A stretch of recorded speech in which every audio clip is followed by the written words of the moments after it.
The overall goal of this procedure is to map DNA probes to mosquito polytene chromosomes using a high-pressure chromosome preparation, followed by automated fluorescent in situ hybridization and automated imaging. This is accomplished by first preparing polytene chromosome spreads using a high-pressure method. The next step of the procedure is to prepare fluorescent probes by labeling genomic back DNA with a fluorochrome using a nick translation protocol. The third step is to perform fluorescent in situ hybridization using automated slide staining systems.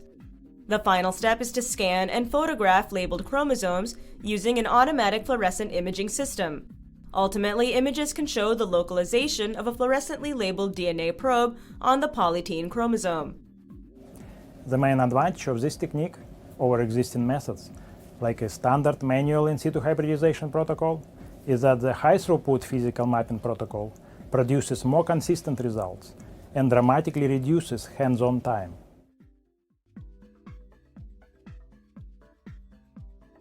This protocol begins by dissecting half-gravid Anopheles females at about 25 hours post-blood feeding to collect their ovaries when they are at Christopher's stage 3.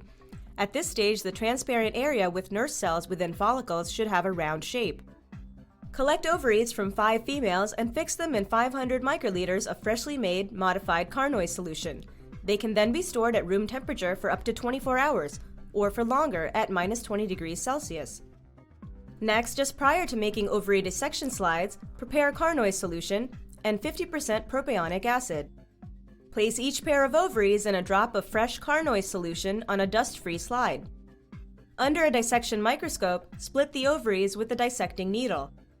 Transfer all of the ovary pieces to 6 clean slides.